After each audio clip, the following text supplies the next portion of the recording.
हैं the limitation act 1963। तो ये एनेक्टमेंट उसका डेट है 5 अक्टूबर 1963। कमेंसमेंट हुआ था 1 जनवरी 1964। एक्सटेंशन ये इसका होल इंडिया में प्रेजेंटली है और ये एप्लीकेबल है सूट्स, अपील, एप्लीकेशन और पिटीशन पे। तो आगे बढ़ने से पहले इसका हिस्टोरिकल बैकग्राउंड के बारे में थोड़ा जान लेते हैं। तो ये जो लिमिटेशन एक्ट है ना, 1859 से पहले इसका कुछ नामो निशाना नहीं था।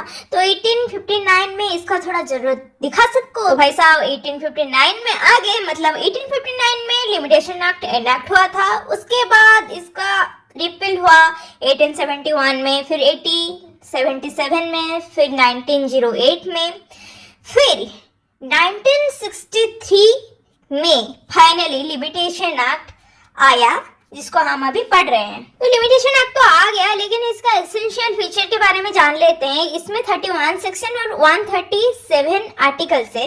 Minimum period of limitation act में 10 डेज का है और मैक्सिमम 30 इयर्स का है। Okay, remember that. ये ना लिमिटेशन टाइम बताता है to filing suits, appeal and application within which an aggrieved person can approach the court for redress of justice पाने के लिए हम अपने सही टाइम में अगर जाएंगे तभी तो हमें जस्टिस मिलेगा ना। यही है पूरा मोटो लिमिटेशन एक्ट का।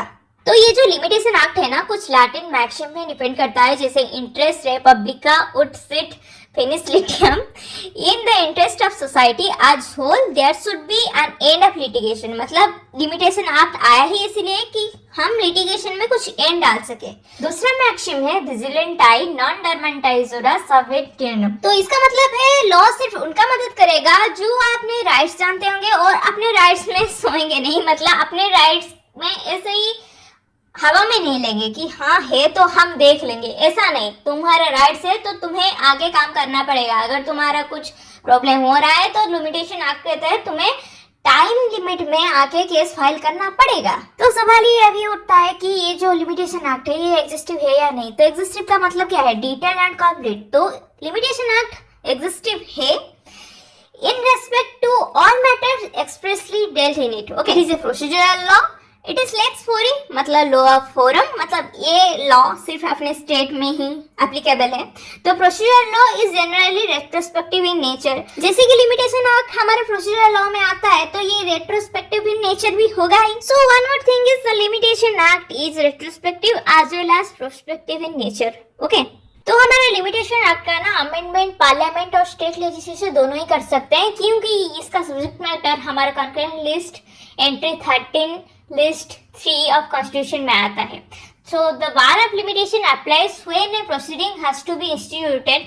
बार of limitation doesn't apply when an application has to be filed in a pending suit और प्रोसीडिंग। तो क्वेश्चन अभी यह आता है, प्ली ऑफ लिमिटेशन क्या वेव कर सकते हैं? नहीं कर सकते।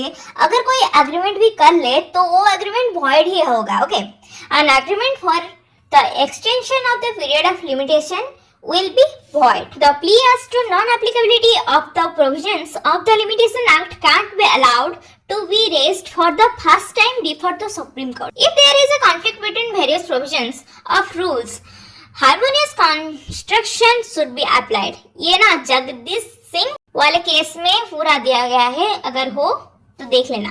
The Limitation Act is an executive code governing the law of limitation in India in respect of all matters specifically dealt with by it, and the court are not permitted to travel beyond its provisions to add or supplement them.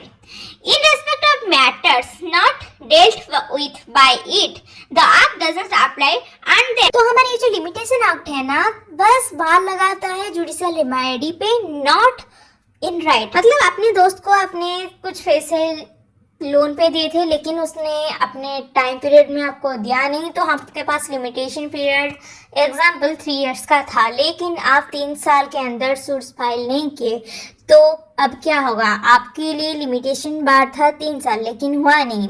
अभी आप judicially कुछ भी remedy नहीं पा सकते। लेकिन अगर आपका दोस्त का मन किया कि आपको पैसे वो लौटा दे, मतलब आपको आपके पैसे लेने का राइट आपके पास है, यही बोलता है limitation act mainly. So the law of limitation prescribes only the period with in which legal proceedings have to be initiated. It neither affect extrajudicial remedies nor the substantive right itself. It does not deprive a person from enforcing his substantive right in any manner other than by filing a suit. However, Section 27 is an exception to above general rule. Section 27 of the Limitation Act 1963 states that at the determination of the period hereby limited to any person for instituting a suit for possession of any property, his right to such property shall be extinguished. However, Section 27 only applies to the suit for possession.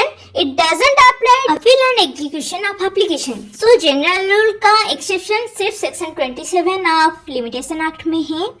तो ये सिर्फ property के position के suits में ही आएगा. मतलब यहाँ पे एक का राइट खत्म होता है तो दूसरों का राइट शुरू होता है. यही चीज है ओवरऑल. तो ऐसा था कुछ लिमिटेशन एक्ट का इंट्रोडक्शन. आगे वाले वीडियोस और आने वाले हैं तो वेट कर लो. और कुछ दिमाग में घुस गया है तो सब्सक्राइब करके जाना. ओके. और कमेंट्स में बताना क्या भूल भाल मैंने कर लिया है. स्टार्ट कर रहे हैं तो ये भी सारे अलाउ करना पड़ेगा. So thanks for watching. Like comment share legal friend.